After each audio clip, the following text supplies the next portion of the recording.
Papelbon sets. At the belt. The pitch. Swing and a miss. It's over. The Red Sox have swept the Colorado Rockies. The Red Sox are the world champions of baseball for 2007. You're listening to Binnall of America Audio. Can you believe it? And then one subject that we talk about a lot when we have women on the show is women in the esoteric, women in ufology. You're sort of a rare breed in not only that you're a woman in ufology, but also you're a wife in ufology, which is, I think, with the exception of maybe Sherry Steiger and Brad Steiger, I don't know too many husband and wife couples that are even in the field. Well, there's Ed and Chris Sherwood. Oh, okay, all right. Circles. Well, there you go. We have one. Yeah, well, there's Bob and Terry Brown. We're doing the UFO Congress. So I guess the question would just be, what's your perspective of women in the field of the esoteric, women in ufology more specifically, because that seems to be where there's less women than men. It seems like a much smaller group. What's your take on being a woman in the field of ufology, and why do you think it is that there are so many men and so few women? It's interesting because I never really thought much about this until people started asking me, what's it like to be a woman in ufology? I'm thinking, what? I'm like one of the only, and people would say, well, there are so few women. I'd start looking around like, oh yeah, I guess there are.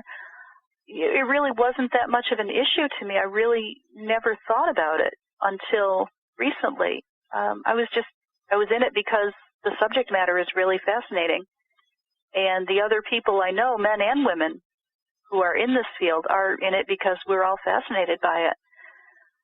I think it's possible that one reason women are not in this as much is because we tend to be the ones taking care of the families.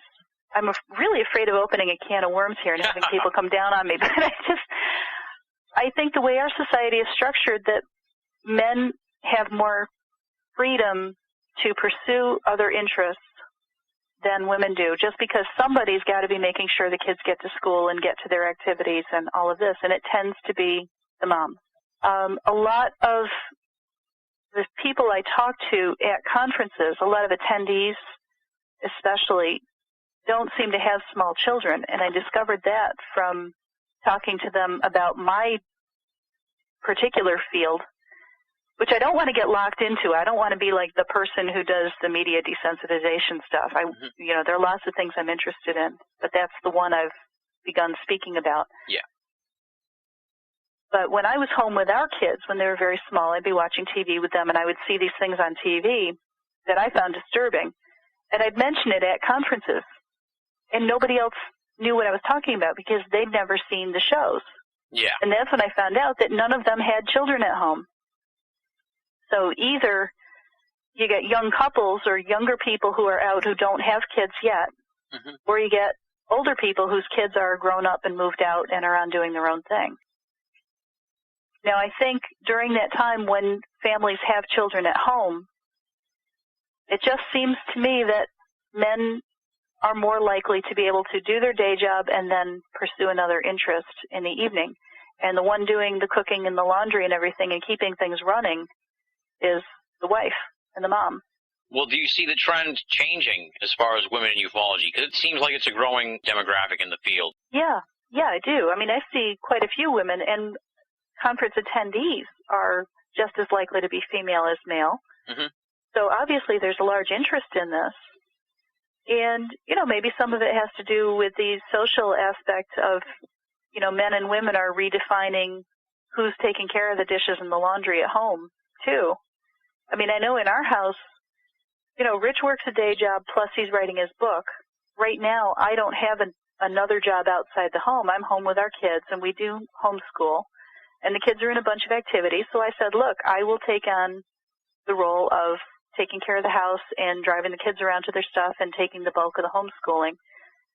But if I have a really busy week, if I've got something coming up with a radio show or if I'm sick or something, Rich absolutely doesn't hesitate to jump in and do whatever. If I'm busy with the kids and running late, he'll make dinner. It's just not an issue around here. Yeah. And I think a lot of other families probably are that way too, which is really great because it does free up both partners to be able to spend some time on their own pursuits, on their own interests. And then if they share them, with the way this really changes your worldview.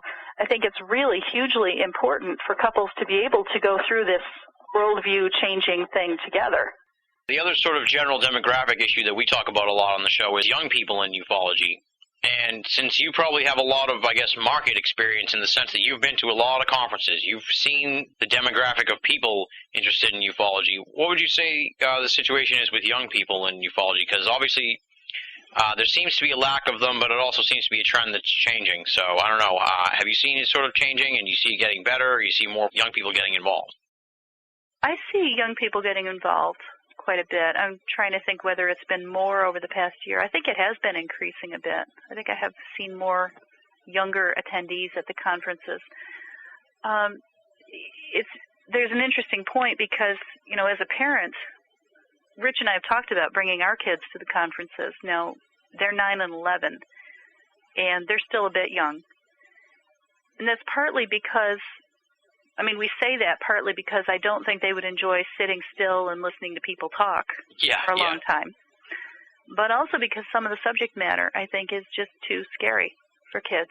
You know, I would definitely never take our kids to a conference where there might be talk about abductions, for example. I think that's just too intense for kids to be getting into, and they don't need to be worrying about someone coming into their bedroom at night at home. I mean, there's something to be said. I'm sure someone's going to say, well, if it's happening, you know, shouldn't they know about it? It's the truth, but no, not a 9-year-old kid. Yeah, they're not the parents, so. Exactly, yeah. That's a perfect segue into what, now I know you said you didn't want to be pigeonholed into this subject, but it has in turn sort of become your first big sort of niche issue that you're talking about, and that's the media desensitization of children on UFOs and aliens. And I believe you presented on that at Roswell in July, and you're going to be presenting about it again at the UFO Crash Retrieval Conference in November. That's right. I guess for starters, before we really dig into the issue, what made you interested in this topic in the first place? You kind of alluded to the sort of budding interest in it in the first place, but what started it all? Well, what started it was watching TV with my kids at home. You know, and we were watching PBS, so I'm thinking, oh, this is fine. You know, I don't have to worry about anything that my kids are seeing on PBS, you know. And I'd sit down and watch Sesame Street with them, and this was early homeschooling. We, you know, do our letters and our numbers and our colors and all that.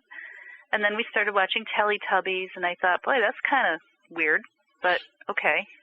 Because, you know, they're British, and British humor is a little different from Americans, so I thought, well, it's kind of quirky, but all right. Well, then they came out with this thing called BOAA, which is the one that I started asking people about at conferences, just in conversation, and no one had heard of this because no one had kids. People heard of Teletubbies because there was a big fuss in the media about Teletubbies. Yeah. But BOAA goes much further. I showed a video clip, actually, during my talk at Roswell of the opening segment of BOAA. Now, this is the piece that's on every single episode, opens up with this. It starts off with a silvery orb coming up into the sky out of water, or from behind water, from behind the horizon. And it sails across the sky, and it's trailing a rainbow behind it, and it zigzags across the sky in these big swoopy motions. And I mean, the first time I looked at it, I thought, oh, my God, that's a UFO. And, of course, my kids are just sitting watching it completely oblivious because we hadn't talked about UFOs at all to them at this point. So I'm watching this thing, and it flies around, and it comes down close to the ground in a park where children were playing, and it kind of swoops around them. And they all start dancing and hopping and yelling, boo-ba, boo-ba. And then it flies away. And it does this again. It comes down near another group of kids, and they do the same thing. They're all yelling, boo-ba. And then it flies off again. And now suddenly the camera angle changes, and you're looking inside this orb. And it's like being inside a spaceship. And it's got these pods on the inside of the wall with beings asleep in them. And they wake up as you look at them, and their eyes snap open, and you can hear an audible snap, which just sends a chill down my back, and I don't know why. It just really bothers me. And their eyes pop open, and they're these huge, round, black, glittering eyes. Yeah. And all I can think of is like the Whitley Strieber communion thing, of those giant black eyes. The first time I saw this, I was just walking across the living room, and I thought, oh, what the heck is that? New show. You know, and I stopped to watch it for a second. When their eyes snapped open, I realized that I had backed halfway across the room. I had my back up against the wall. And I said, turn it off. We're not watching this. And the kids are like, yeah, I don't think I like this. I don't know. It's kind of weird. Yes, it's weird. Turn it off. What's your take on this desensitization? Do you think that there's a process at work, or is this just the natural extension of the desensitization that's been going on for generations, I guess, with popular culture? And, you know, obviously the people making the show, do they have an agenda at work, do you think, to desensitize kids, or are they just desensitized themselves?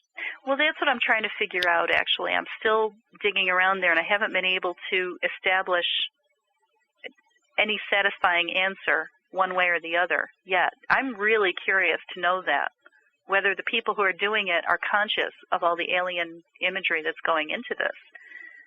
Despite whether they know about it or not, whether they realize they're doing it or not, it seems to me that the effect is desensitizing children to this sort of thing. Now, if you believe in UFO abductions, which not everyone does, I understand that's, you know, when you're new to the field, that's a really hard thing to get your brain around. I've been in this long enough that I do believe. I've spoken to people who've had experiences. I believe that something like this is going on. Now, imagine your basic abduction experience the way it's described. People are in bed, they wake up, and they see these short beings with big domed heads and great big black eyes surrounding them. Well, that sounds like BOAA. Okay, they don't have skinny gray bodies, they have big fat jewel tone bodies. But I told Rich, you know, probably the next show that comes out of England for PBS is going to have skinny gray things with big black eyes. I'm just thinking if some kid were to wake up and to see a bunch of grays around their bed, they're similar enough to BOAA that if somebody said, come on out of your bed and come with us, we're going to take you for a ride, they'd be thinking, okay. And you know what? I don't want that. I talked to some people this past weekend at the conference that we visited in Gaithersburg, just chatting with attendees, you know, and there were people there who said, well, but of course if that happened, it would be okay because aliens are good and they're here to help us. And I said no, because personally I don't know that for sure. And if we're talking about my kids, I am not going to tell them it's okay to go off with somebody that mommy and daddy don't know. I don't care if they're human or alien or who they are. Yeah. It's not okay to go off with someone I don't know. And, you know, it's preying on children to give them that sort of idea that, and to be fair, the shows are not saying it's okay to go off in a spaceship. I mean, BOAA doesn't do that.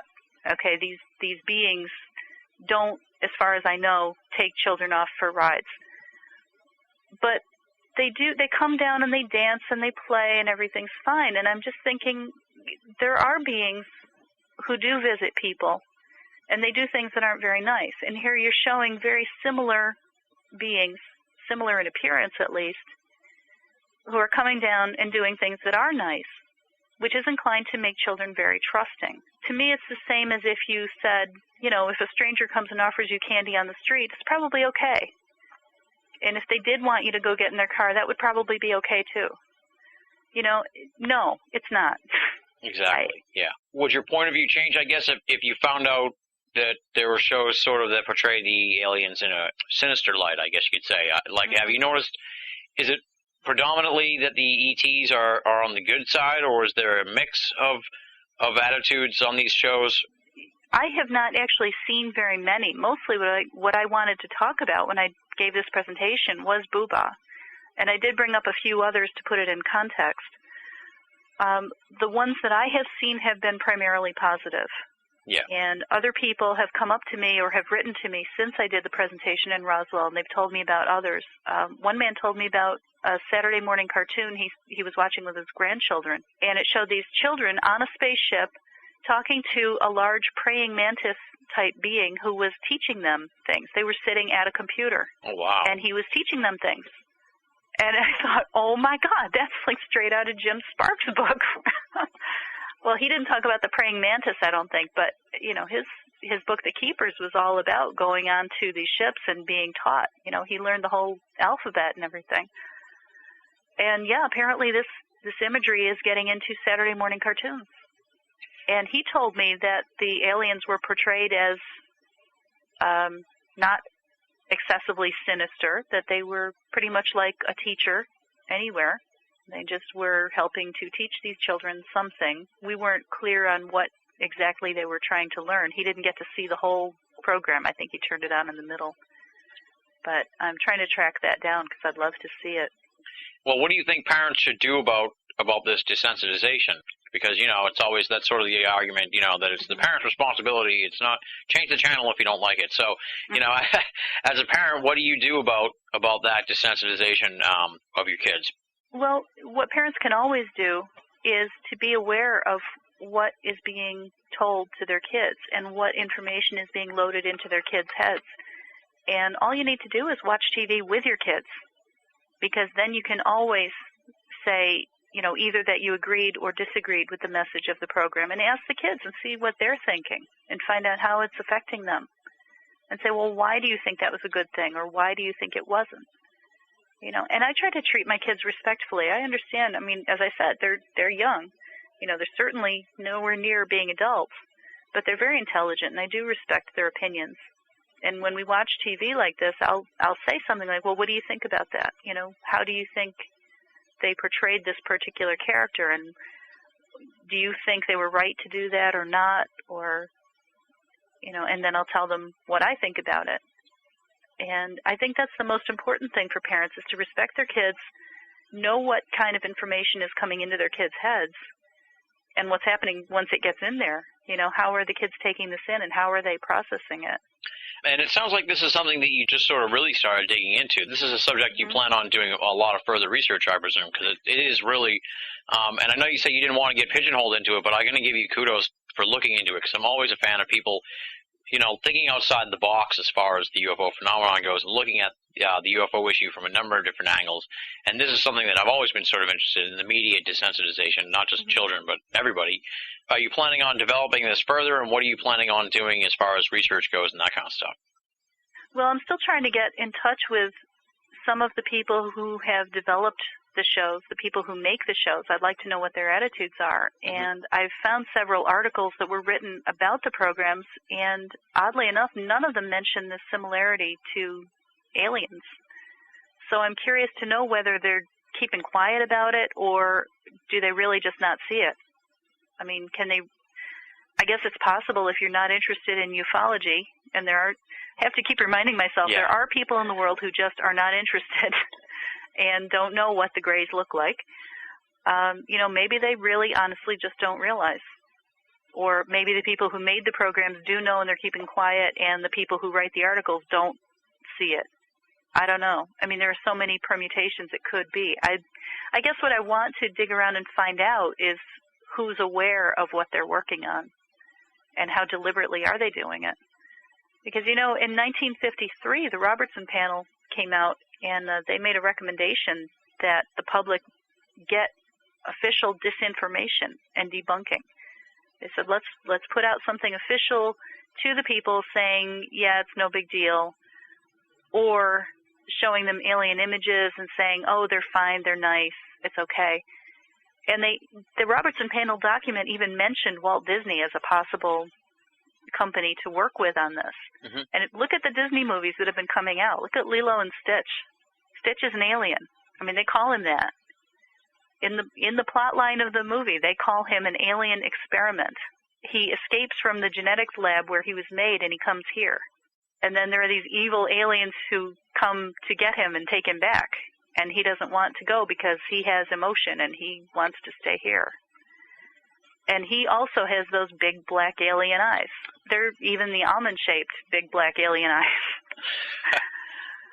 Now, do you see this desensitization, do you see developing further? Like, is BOAA a big hit now? And do you expect that we'll be seeing more programs like this? And it seems like this has been going on for a while.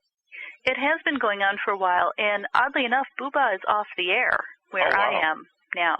However, BOAA is on DVD, and it's available in all of my public libraries. Because when I wanted a video clip, I went to the library and just got one of 6 or 8 DVDs off the shelf. Oh, wow. And they're different episodes. They're all different in the series. So it's certainly available. It's popular in the sense that it's out there, it's in all the libraries, it's in all the stores, I'm sure. It's readily available, but it's not actually on the air right now. And I'm not quite sure why that is either. That's another thing I want to look into. I mean, I'll probably find out it's something prosaic like contract disputes. That's usually what it turns out to be. Yeah. Now, do you see like a book coming out of this in the future, or some magazine articles and that kind of thing for the subject? Yeah, possibly some articles. I mean, I don't have enough information really to do a book. Although, I mean, because I live with Rich, and to us, a book is a 500-page tome, so I don't know. Maybe a normal-sized book, maybe. That would depend on how much more information I'm able to uncover. Yeah, I might actually do a short book on it. Yeah, because I think this subject's rich for interpretation and for something to look into. I'd be interested in seeing how it breaks down pro versus con ET in all the various sort of forms of TV shows and stuff like that. Yeah. Maybe it's because I was desensitized as a child, because I never really was not really afraid of the ETs type of thing. So maybe I would probably be right in the heart of any sort of desensitization if this is a long-term project. Yeah. Or, you know, maybe it really isn't anything, and maybe I'm just making a fuss about nothing because I've been going to all these conferences and I've learned to be very conspiracy-minded. You know, maybe I'm seeing cover-ups everywhere I look and they really aren't there. And that's entirely possible, that as I dig around, I'll find out, you know, it was an accident. It wasn't. There is no big ulterior motive. Maybe there really isn't anything to it. But in a way, I think that would be interesting, too, because where's this imagery coming from if it's not according to a plan?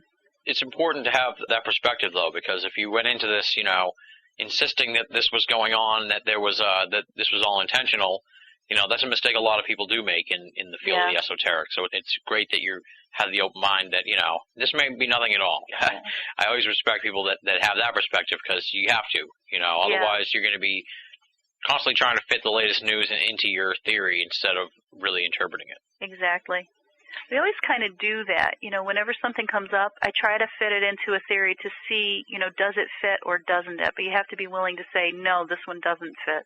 Absolutely. So it's nothing. You know, I tried to get Rich to do this. I was telling Rich for years, you know, this is an interesting topic. You should look into this. You should do a presentation on this, on Teletubbies and Booba. And he always said, yeah, no. You know, I got other things I'm working on. Maybe one day I'll do that. I don't know. And then finally I said, look, I'm going to do it. You know? Guy Malone had me on his radio show, and he and I were chatting about it. And I just mentioned this thing that I wanted Rich to look into, and I made the joke that, you know, well, maybe I will because he's not. And he said, oh, are you going to? Because I'm looking for speakers for the Roswell conference. And bing, I was signed up to speak at Roswell, and I thought, geez, now I have to actually do the research. These are just two sort of little points that sort of slipped through the cracks here, but I wanted to make sure I got them in. What did, obviously I'm sure he's psyched that it's going on and everything, but what was Rich's reaction to your emergence into the field of the esoteric and this growing popularity that you have? He thinks it's really great. I bet, He's been amazingly supportive, and he's really proud of me. And, you know, when I had to do my first presentation at Roswell, I was a complete basket case because I am horribly shy, and I had a terrible time getting myself to just stand up in front of a group of people and talk. And he was absolutely wonderful about helping me prepare a slide presentation and, you know, helping me organize all my information and showing me how to use PowerPoint and the whole thing. And aside from just, you know, telling me over and over and over that everything would be fine, I'd be okay. And everything was fine. We had a really good time, and it went very well. But I actually asked Rich to please not be in the room because I thought I'd be too nervous in front of him. I don't know if I could do it if I know you're there. And the last just sort of general ufology type of question, I kind of alluded to this earlier, because you've been to just tons of conferences.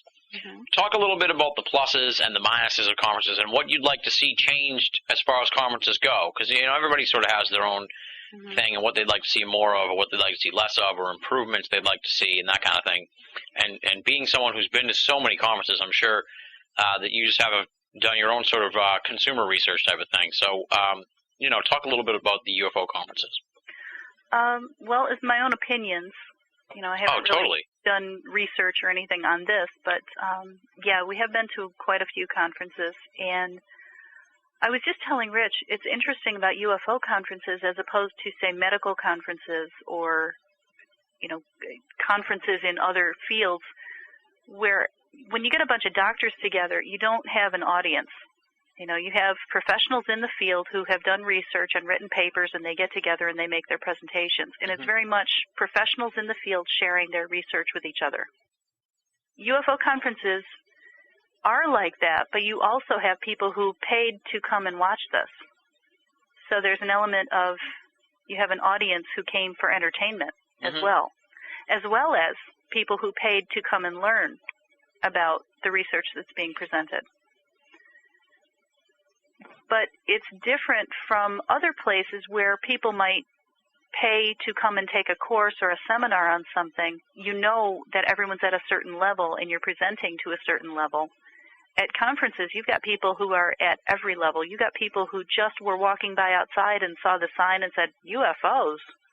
There are people actually talking about these things that aren't real, and they'll come in and they are starting from ground zero. And then you get people who have been reading everything that came out for the past 30, 40, 50 years, and maybe they've got a collection of photos at home that every researcher would be drooling over if they only knew. So when you write a presentation to give at something like this, it's really difficult in a way, and I take my hat off to Rich and all the people who are at his level. They have to present to every level in the audience, because you're talking to people who aren't even sure they believe in lights in the sky versus people who know exactly how many races have been here and what the government's got under wraps, and they know what's happened to all the information and where all the secrets are stored. And it's really hard to present anything to such a wide-ranging group and not sound really like an idiot to one group or the other. And I think that's really fascinating that you can come in from zero, from outside. You can pay your money and come in and listen to all these people, these really brilliant people who've been researching this really fascinating, really outside the box kind of information for so many years. And whenever they get together and they start bouncing ideas off each other, you can just see sparks flying. Yeah. And I don't mean people getting angry, upset with each other. It's like new connections. You can hear the little electrical connections being made, and you can tell people are jumping up to the next level, and they're thinking, oh, okay, that's who I need to talk to. And I'm sure you kind of have to grapple with that same sort of problem doing the radio show, right? Yeah, when I start talking about any topic with a guest, I often have to say, okay, well, for someone who's not familiar with this field, what is that term again? Yeah, because especially with the paranormal-related things as opposed to the ufology ones, I have a tendency to drop in because I've been reading this stuff my whole life. And like, oh, yeah, I know about, certain, like, higher paranormal activity near ley lines or near water, or that paranormal energy can't cross running water without getting broken up and dissipated and all this sort of thing. And Rich is, like, not as familiar with that as I am. But it does sometimes come up in UFO cases that he reads about. And that's where it's fun discussing these cases with him, because sometimes he'll say something that'll trigger something that I read about, or I'll be able to say, well, you know what, that really sounds like poltergeist activity, that case you're telling me. It doesn't sound like a UFO case. And so then he'll come at it from a totally different angle, and it really does open up what you are able to find out about something. Oh, totally. It sounds like your relationship is perfect in the sense that you guys really sort of help each other learn more and more as you go along. Yeah. For the radio show, you've had just a bunch of different guests on here. I'm looking at the ones that you've interviewed. Obviously, Rich comes in from time to time as the guest host, and you've done a lot of different outside of ufology type subjects. Penn State Paranormal Society. You got a Wicca expert who came on twice, Lloyd Pye with the Star Child skull, and Joe Fax with the paranormal Bigfoot, and George Norrie talking about Coast to Coast. Where would you like to take the show as it goes on, and what kind of subjects you want to delve into, and who do you want to have on in the future as the show keeps going? Well, just lately I've been hearing about a lot of ancient monuments and things here in America. Someone just past weekend was just telling us about pyramids here in the United States.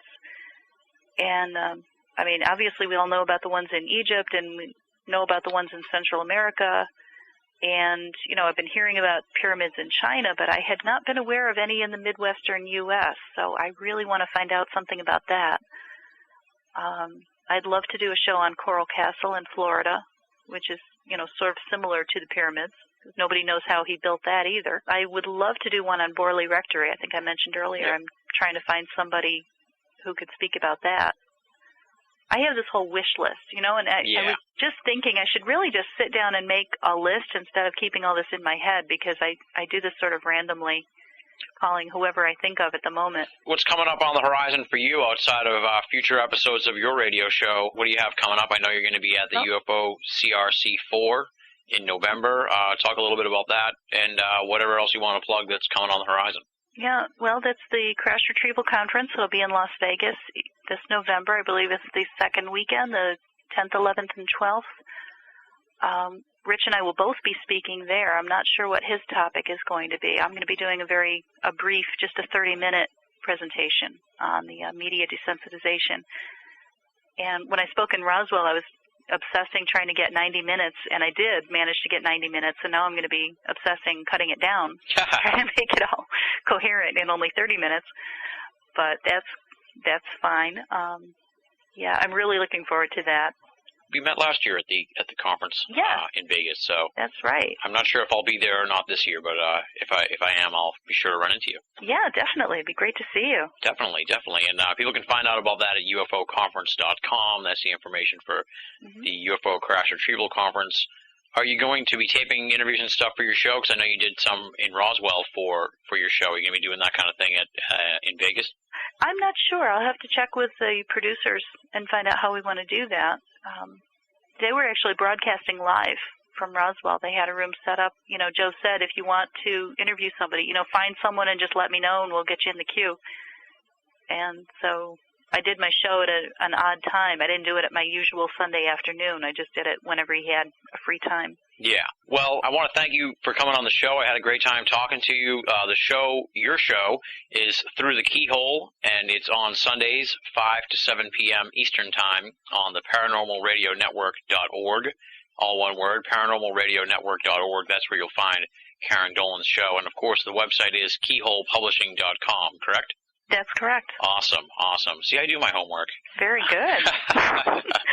Karen, thank you so much for coming on the show. Like I said, I'm really excited about your emergence into the field of ufology and the esoteric, and really looking forward to see where it goes. It sounds like you and Rich have a great relationship, and it's like a little think tank for the esoteric. We're raising 2 kids in it. Aren't they going to be interesting? Awesome. Well, hey, thank you so much for coming on the show.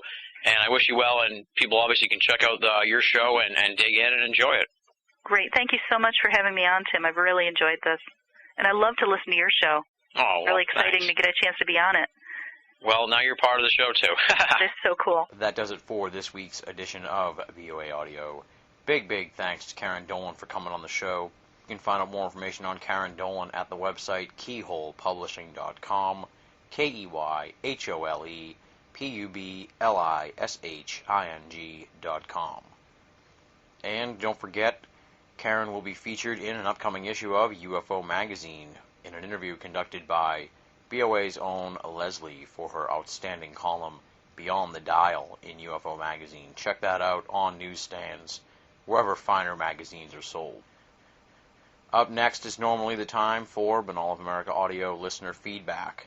But since we're just getting the wheels on the bus here for BOA Audio Season 3, now's the time to start sending in your letters for listener feedback. If you've got a comment, a question, a guest suggestion, a show suggestion, all of those would fall under the umbrella of feedback, and that's what we want here on BOA Audio. We want your feedback. So send me your feedback, and I will read it on the show at the end of a future episode of BOA Audio. How do you become a part of this exciting portion of the program? That's simple. Go to binnallofamerica.com, click the contact button on the left-hand side of the screen. That'll put you on the contact page with all of the information on getting in touch with me. Or simply write to boaaudio@hotmail.com, boaaudio@hotmail.com. Either one of those methods puts your correspondence at the top of the inbox for BOA Audio listener feedback. Moving right along, it's time for the thanks portion of the show. As we say week in and week out, we could not do a program like BOA Audio without the help and support of the fantastic binnallofamerica.com staff. Leslie, Chiron, R. Lee, Joe V., and Tina Senna, these members of our staff are integral to the short-term and long-term success and viability of BOA. The show and the website would be a fraction of what it is today without the help and support of these fine folks. So thank you to the BOA staff.